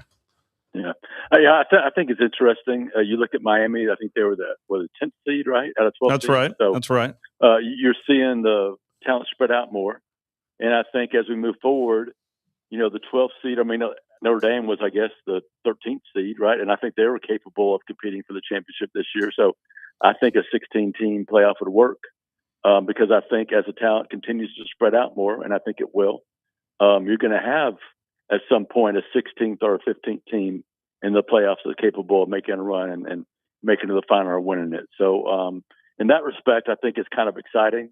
It's cool to see a program like Indiana, which was the losingest team, in college football history until, a couple of years ago, go out and win a national championship. So you wonder, what can some other schools do? What can Auburn do? We'll see.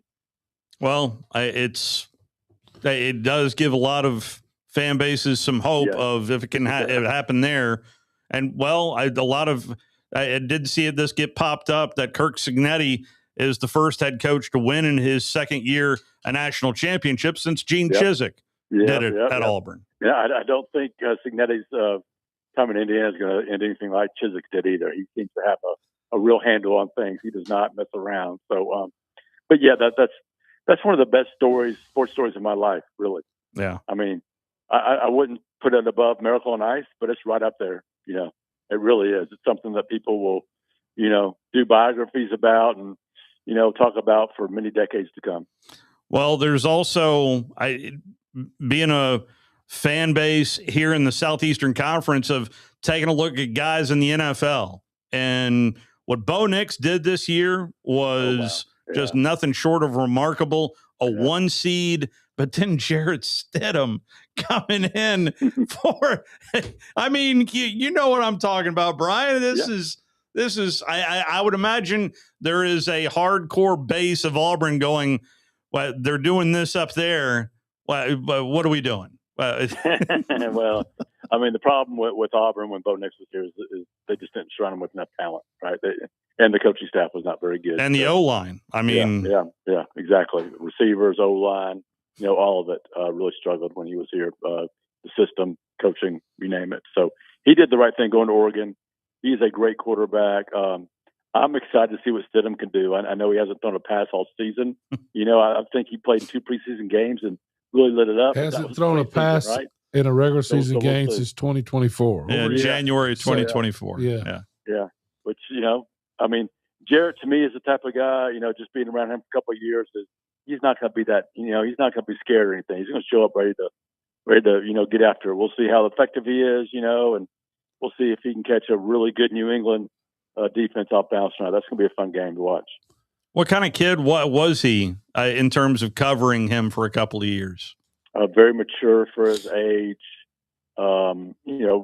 dedicated to what he wanted to do, but also interested in other things. I can remember him and, of course, his girlfriend at the time, now his wife, she would come visit. She was a Baylor soccer player, and they talk about wanting to watch this 80s movie or, just do something different that you don't necessarily hear from, 20-year-olds, that are college football players and such. So a very interesting young man, I thought. I forgot about that part of him. Yeah. He was there during that whole Christian school. He was there. Well, yeah, there's that too.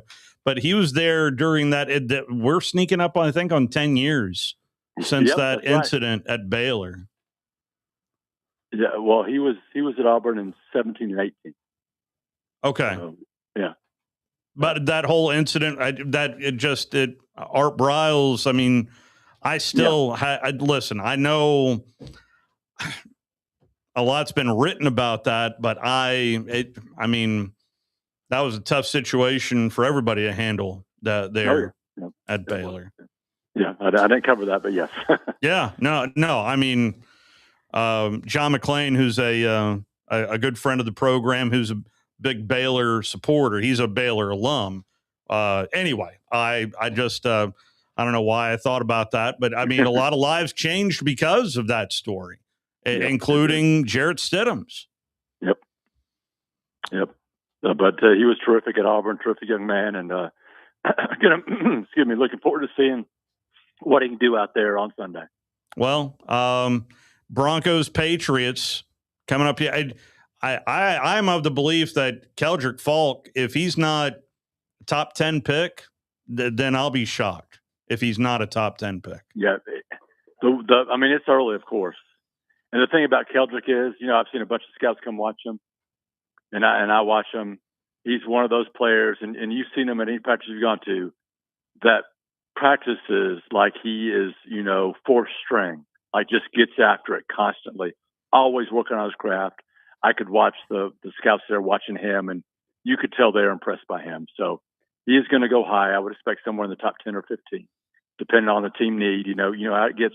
Everybody needs a quarterback, right? So we'll see. But he's going to be a pro's pro, right? Yeah. And Auburn's put some pretty good defensive linemen in the pros here over the last several years, and several of them playing, I think, still. So Derek Hall, of course, for Seattle. Playing really well right now. So he's going to step right in and be a really good player. Forgot about Derek Hall. Yeah. From covering these athletes, is the biggest difference that you see just kind of jewelry that they wear, or I mean, do you notice a difference now that these kids are getting buco's money? Not all of them are getting buco money, but I mean. Have you noticed any difference in covering these athletes? Not in my personal interactions with them, interviews and stuff. No, they're the same young kids. They all want to prove themselves, and some of them are, more confident than the others. The biggest difference is if you go out there to the parking lot. I mean, there are Porsches and Audis and BMWs and Mercedes and you name it. So that has changed a whole lot. And some of these kids have two cars, so it's pretty wild. I mean, I would have probably done some crazy stuff if I was getting that kind of money at that age. But that's just the way it is. I had a 1983 Toyota Corolla back in the day. I had a Toyota Corolla too back in the day. Did you really? I kept that thing. It was like a rust color. I was like, come on. There may not have been duct tape inside that vehicle. Yeah, no doubt. All right, Brian. Well, incidentally, Florida currently leads at 19-15 over LSU. Honestly, okay. I thought that'd be more of a wider gap here out of the gate. But, I mean, but LSU, they should have beaten Kentucky. So at least my early impressions of the basketball season, to close things down here with you, is that it's definitely not as elevated as it was last year. But last year was just, to me, an anomaly where that was just like a once in a generational type of deal. But I think there's maybe a solid 8-9 teams in the SEC. Yeah, I mean, I just don't think it's as top heavy as it was a year ago. And I think, Team 16 could beat Team 1 if that Team 1 doesn't show up, right, and want to play hard. So Team 1's probably Florida. Yeah. So I just think that's what the SEC is this year. we talked about Florida getting better, so maybe they're going to elevate themselves to more of a power again. We'll see, and we'll see some other schools step up. But to me, it's just spread out a little bit more this year and not near as strong at the top. Plenty to write about and chat about. Yeah, you still at On 3? You still? I am. Okay. Doing it. Yes. Outstanding. Absolutely. Well, I always appreciate the time you give us here on the station, and as well appreciate the insight, sir. Yeah, I appreciate you guys. Thanks for having me on. That is Brian Matthews. You can follow him on Twitter or X at BMatt. That's MATTAU, as he writes for On 3. The problem is going to be USF doesn't have the schedule Auburn has next year. They play Florida, Vanderbilt, Tennessee, Georgia, LSU, and Ole Miss all in a row without any off week.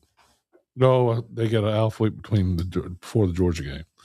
So, and that's in Athens, I would imagine this year. Yeah, so they're Florida's at home, Vanderbilt's at home, at Tennessee, at Georgia, LSU at home, at Ole Miss. Because I do think we're also, of course, they're at Alabama at the last game of the year. So, yeah, I just they got a lot of work to do. And 50 new players. Yeah. But Indiana had 70 in the transfer portal this last cycle. So, I know that's the extreme example. I get that. I understand it. But that's what Indiana had. They had 70 players in the transfer portal this past cycle. So, something worked. Right. Doesn't mean but that it's just that does transfer though. That's not the way it worked. Just because it just doesn't work that way. Indiana, I don't think would be undefeated if they played in the Southeastern Conference either. 100% on that. They became a better team as the year went along, and the SEC is eating itself, right? I mean, 100%. Yeah, I mean, and no, I don't think that. I think the coaching at Indiana was absolutely superb. Mm-hmm. Now they've lost their strength coach, so they just lost their heartbeat already. I mean, it's just not players being poached. And you can say, well, he'll hire a good strength coach. There'll be somebody good go there. Yeah. But it's just can he replicate what Coach Saban did? Well, how often did Nick's strength coach he had? Well, no. I mean, I know Cochran was there for a while, for the whole time until the last 4 years. Was it the last 4 years when Ballou came? But I know he had a lot of coaches get poached. I mean, that was a routine. Well, we see them all. They're head coaches now, and they're playing for championships, all of them. So, yeah. Yeah, I mean, I'm just saying. Strength coach is a big deal. Huge. Final half hour belongs to you, 256-576-4977. By the way, I'll tell you on the other side of the break. You're listening to The Drive with Wes Neighbors and Steve Moulton on 97.7 ESPN The Zone. The crimson and white jerseys. Front court to the rack and the plunge. The sound of a buzzer beater. Got it to go as the buzzer sounds. The Roll Tide chant from the crowd. It can only be Alabama basketball. Join the Alabama Crimson Tide right here on your home for Alabama basketball. Listen to Alabama basketball all season long on 97.7 ESPN The Zone. Tom Luganville here for my friends at the service department at Woody Anderson Ford. When you need service on your vehicle, whether it's a Ford or any other make, you want to get into Woody Anderson Ford where their expert service technicians will get it diagnosed and repaired right away, the right way. And while you are there, check out all the new and pre-owned vehicles at Woody Anderson as well. They are ready to make you the best deal possible. Visit Woody Anderson Ford today. Woody Anderson Ford on Jordan Lane in Huntsville, Hughes Road in Madison, and online at WoodyAndersonFord.com. Need tough equipment you can count on? Christopher Equipment has you covered. Whether it's air compressors, trenchers, bucket lifts, concrete tools, generators, skid steers, and more. Serving you with locations in Tullahoma, Shelbyville, Manchester, Fayetteville, and Hazel Green. Christopher Equipment. From job site to backyard, rent or buy, Christopher Equipment delivers the tools you need when you need them. Call 931-455-3900 or visit christopher.equipment today. Christopher Equipment, powering your project. For 50 years, our mission, do the right thing and make long-term decisions. We value our customers, and we invest in supporting you. We use our own technologies to automate, to provide you the best support possible. And we have the strongest guarantees in the industry. I just can't tell you I'm going to provide you great support. I have to prove it to you with my actions. From heirloom diamonds to contemporary jewels, Loring & Company is the place to find something truly special. Whether shopping for a diamond ring for that once-in-a-lifetime occasion or marking a milestone birthday or personal achievement with a Rolex watch, you'll find just the thing in our edit of the world's most sought-after brands, including David Yurman, Roberto Coin, Marco Bicego, and Fopay. Expect a treasure trove of the world's most unique, even breathtaking earrings, rings, necklaces, and bracelets, making choosing just one piece a challenge in itself. Loring & Company Jewelers on Airport Road. Eagle Masonry and Installation. It's right there in the name. Eagle is your one-stop shop for block, stone, or brickwork, monument signs, and outdoor kitchens and fireplaces. Eagle also offers the finest craftsmanship and insulation, including fiberglass or spray foam insulation, and of course, insulation removal. Philip Love and his team have years of experience, bringing the region the best in masonry and insulation services. For more information and a quote, visit insulatewitheagle.com or call 256-755-1556. Eagle saves you time. Eagle saves you money. Welcome to Kern Electrical, where teamwork powers every project. Our champion sales team takes time to understand your needs, tailoring the perfect Generac generator for your home or business. Our project managers handle all coordination, ensuring a tackle-free installation. Our certified installation crews ensure peace of mind, even in the darkest moments. With our service and maintenance lineups, you can be assured we're with you every step of the way. Experience the home team advantage of Kern Electrical, your Generac superstore. Most current way to keep your power on. GeneracSuperstore.com. Talking Ball with Scott Tyson and Drew DeArmond. Weekday mornings beginning at 7 a.m. Only on 97.7 ESPN and the 97.7 ESPN The Zone app.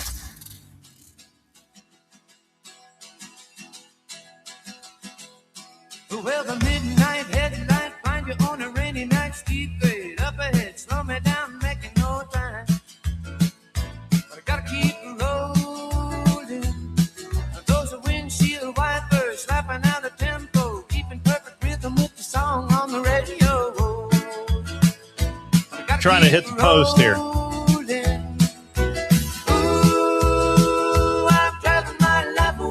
It is, after all, the drive. That's why I was trying to hit the post right there. Back here on the drive. Professional work. I was stopping Brian from jumping in because I wanted to hear the drive, because that's what we are. And I like this tune as well. Be sure and download our app. Just search 977 ESPN in your Google Marketplace or your Apple Store. Well, if you follow this program, you know I follow the likes of Cardi B. After that first round win, of course I do. After the first round win for the Patriots, we got... That's what I'm talking about. Yeah. That's what... Take them to Tulum. They want to go to Tulum tonight on Delta. Put them on Delta. Alrighty then. Yeah. Well, she had another celebration after she is the girlfriend of Stephon Diggs, which I know everybody knows who that is, but she was a little bit more fiery because so many people were picking the Texans to beat her New England Patriots. What are y'all talking about? Nothing. That's it. She just screaming online. So if the Patriots were to beat the Broncos, just expect more social media from your girl, Cardi B? I'll go to my happy place and prepare. Get ready.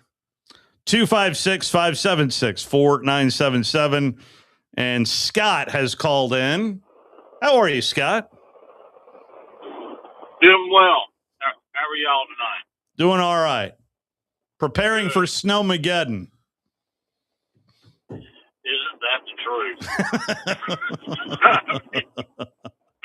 Phone's already blown up about it. Yeah. But, yeah, you guys are spot on Kirk Street and his partner, talking about how they were, they were just having a sales job that Indiana was going to win. But nonetheless, got a question for Wes, then I got a Pat and I request. Wes, who is that center on the 2020 national championship team? Is really good. Like Landon something. Landon Dickerson. He plays left. Plays for the Eagles. Yeah, plays for the Eagles, left or right guard, and plays center sometimes. Did he get hurt? Yeah, he got hurt in the middle of the season, but I think he was played in the last game. They got a lot of people hurt at one time. There's another guy on the offensive line that was from Alabama as well. Didn't he transfer from somewhere? Florida State. That's right. Florida State. Yeah. Didn't he have a little reputation for being a little mean? Yeah, he would get a lot of penalties. He got a bad penalty in the 2019 Alabama Iron Bowl, right? It was the Alabama LSU game. He got a personal foul in that game, and it was a bad penalty at the time. But he learned how to play at the end. I mean, he would go to the whistle and then throw his hands up. Remember, he used to fake falling down all the time when somebody touched him. Like he got shot. Yeah. Whoever recruited him, we need them to recruit 5 more. Yeah. He was a good player. There's no question. Yeah. I thought the offensive line at times played pretty good.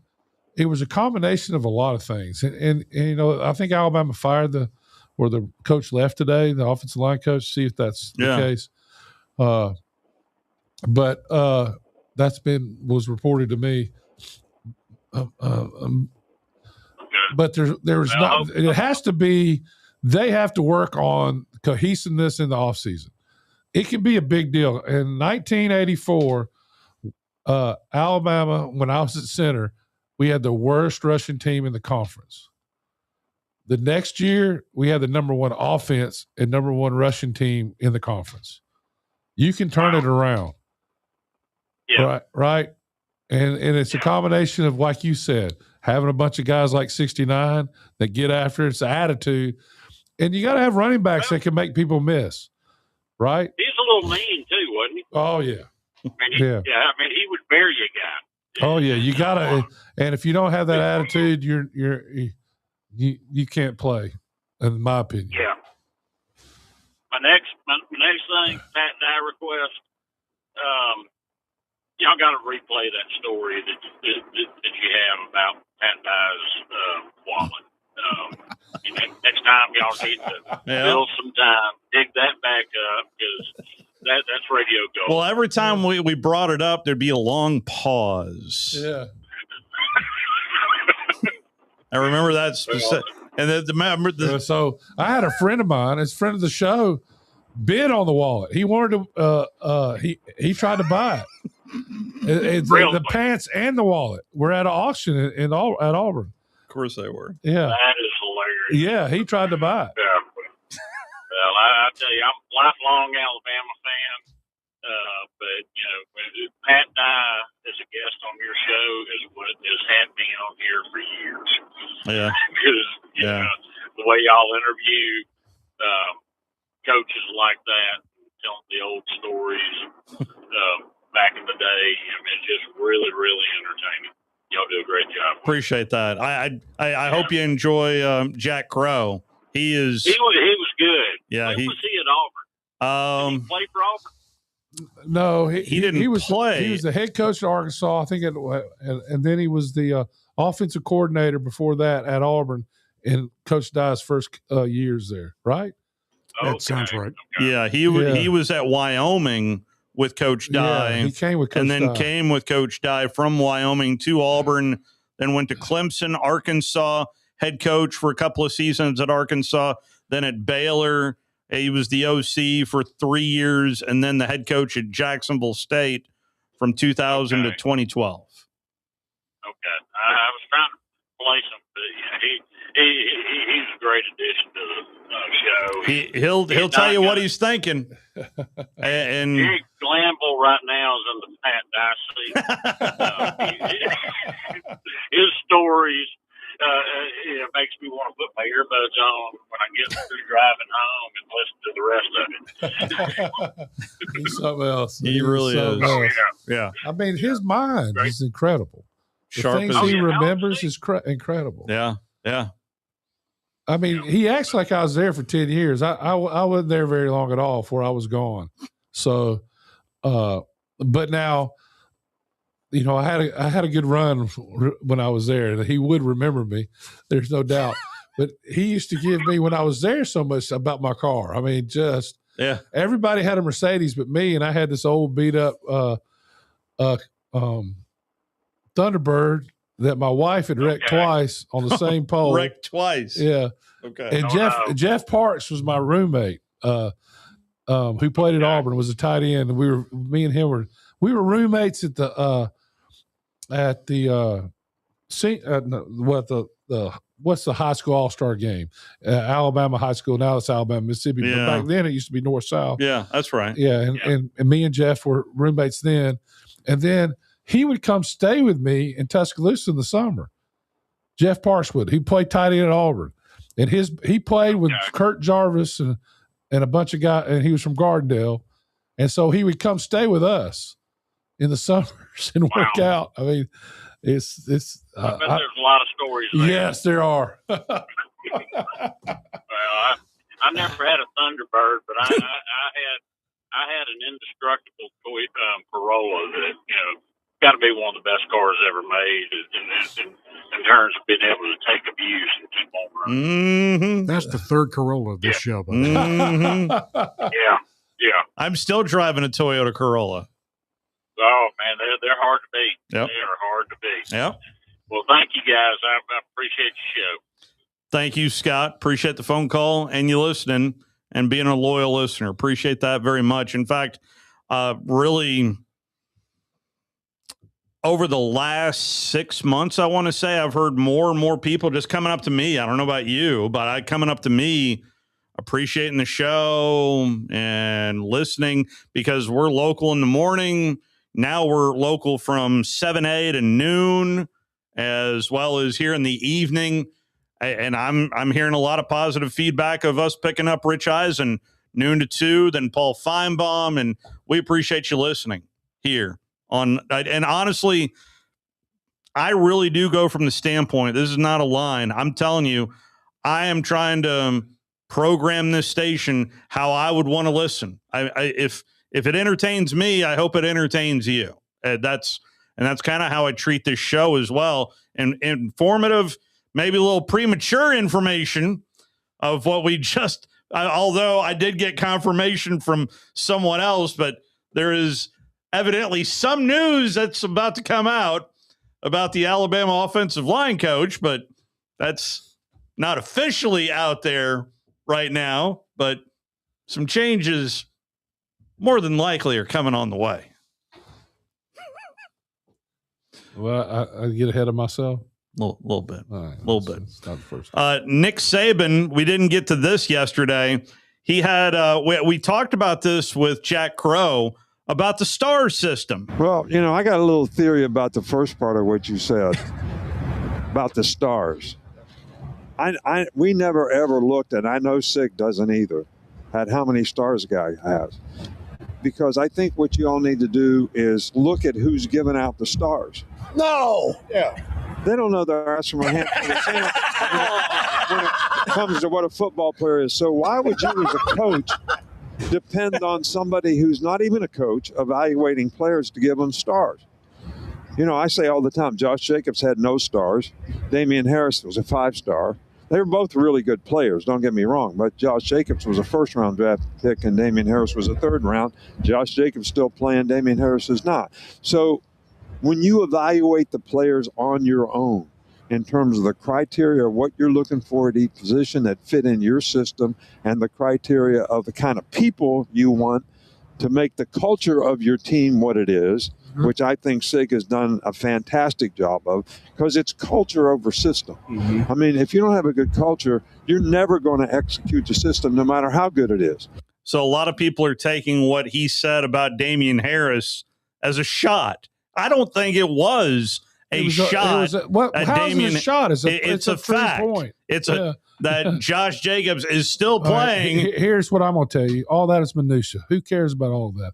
If they want to make that stuff up, what he's saying is he evaluated what made Coach Saban. It's the same thing making SIG. He evaluated every player himself. For a while, you had to come to camp or he wouldn't offer you because he wanted to see you not only on film but in person. He watched tape. That coach, Coach Saban, watched tape on every player that he ever signed at Alabama. That doesn't happen. And it's the little things. The little things Coach Bryant used to talk about, Coach Saban did. And that was the difference between winning championships and almost winning championships and then not even playing for championships. There's several teams in the Southeastern Conference this year that totally underperformed. And they did it because they didn't do the little things. The little things that win games, that wins championships. And until they do, they'll never win. It's the same things win have always won, only excuses change. So a lot of people like to throw dirt on the SEC, especially on the football side of things. But then the true measure to me, maybe I'm wrong at looking at this, when we get to the NFL draft, if the SEC doesn't have the most players drafted, then I'm going to say congratulations to the Big Ten. Absolutely. They won 3 in a row. Yeah. But it's not like they hadn't struggled to do it. I mean, Indiana was one play away. If not for Mendoza, they got whipped last night. They had a guy carry him, and he won the Heisman Trophy, and I thought he deserved it last night. Michigan got pushed to overtime in the Rose Bowl against Alabama. Well, Coach Saban's last. Actually, Michigan pushed Alabama to go in overtime. Yeah, that game should have been won by Alabama. They made the mistakes. Hats off to Michigan. Yeah, they ended up winning the national championship. These are close games. Ohio State. A lot of people think Ole Miss would have done better than Ohio State. I disagree. I thought, and I said before the game. You mean Miami, Ole Miss over Miami? No, Ole Miss would have done better against Indiana than Miami because of the quarterback. I don't know. So I don't know either. I don't think we'll never know. Yeah, we'll never know. I don't agree. I think that that the two best teams played for the national championship last night, and it was very obvious. The one that made the least mistakes won, but it was the quarterback that pulled out. I mean, he just made play after play. In any of those plays, all the third down long passes for first downs, the touchdown run, any of that, if they stop them on any of those, if they don't block the punt, they're going to lose that game. And they just did the little things that I've watched all my life Alabama do to win championships that they didn't obviously do this year. But you got to do the little things like the special teams. Those things win you championships. The game against Penn State, now I don't know if that affects them. There's no way they should have won that game. Yeah. Had the coach crying after the game. Was in tears, saying he never witnessed anything like it. It's the first time Indiana had beaten Penn State in Happy Valley. Well, yeah, but the way they did it was incredible. They had no business winning that game, but they did. And that's what great teams do. So this was historic. Do I think Indiana's going to go on a run now? No. This is a different time we're in. I agree. This is a total different time. And it doesn't take one mistake. You pay the wrong guy money and it's over. So you got a little bit more room for what would you say? for mistakes because you can lose 2 games. You don't have to pitch a perfect game. Exactly. And that's what Miami did. I thought Miami had the best team 4 or 5 games. They lost 2 games in the regular season. They did. But I didn't say there's a whole. They had in the middle part of that. They weren't very good. They won a couple close games too. It would have put them out. Yeah. But they got their stuff together, and they went on a run, and they looked like that team. And at the end, their defense is as good as I've seen running around. They were incredible. They were missing one corner. They were one corner away, but heck, he couldn't even tackle the guy. He keeps the ball out of his hands. So, I mean, what we witnessed last night was great competition. You know, I agree with the caller. There should have been some pass interferences called. That being said, it wasn't one-sided. It could have been on either side. So, hats off. I enjoyed watching the game. I thought that I'm fearful, though, moving forward, the Texas-Ohio State games, that these kickoff games. Oh, they're going away. Yeah, they're over. Yeah, 100%. They're not happening. Yeah. They're not going to happen. And you know, you're going to have teams fall by the wayside. These Division I teams, now they're not going to be able to make the money to just because the SEC, that's 16 teams this year will not get games that they were counting on for the money. 8 more losses across the board. Well, yeah, it's going to be 8 more losses, but it's going to be also 16 teams that won't have a budget to make their football teams work. And that's going to become a problem too. So with every good thing they're doing, I think 2 bad things are happening. I like 12. I think more than 12's ridiculous, but they're going to get ridiculous. So there's nothing I can do about it at this point. Well, we're getting to watered down football already. I think you see that. Yeah. And that's what all the coaches are talking about. They don't see it. And it's who can put the best team together, and then who can stay the healthiest. That's going to be who wins the championship. This time a year from now, college football will still be going on. The national championship game in Las Vegas is January the 25th, 2027. Then it goes to New Orleans on January the 24th of 2028. Tampa is January the 22nd of 2029, and it'll head back to Miami on January 21st of 2030. So at least those are the dates right now for college football and the national championship. In case you didn't hear earlier, Alberto Mendoza has not only entered the transfer portal, but has landed at Georgia Tech. Which that was expected. Yes, he is the younger brother of Fernando Mendoza. So Indiana football started in 1899. They now have 6 bowl victories in their program history. 3 of them has happened since January 1st. Good for them. You got to be proud of them. I watched this team. They weren't a great team at the beginning of the year. They were a good team. They got better and better and better. They didn't beat themselves. 100%. That's half the battle. Half of their bowl wins in program history since 1899 have occurred within the last 19 days.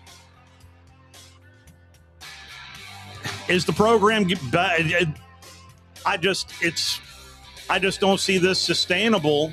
No, because somebody else is going to buy the next team. Yeah, and kudos to the Hoosiers. Great win. We'll talk to you tomorrow. Since 1983, Berkshire Hathaway Rise Real Estate's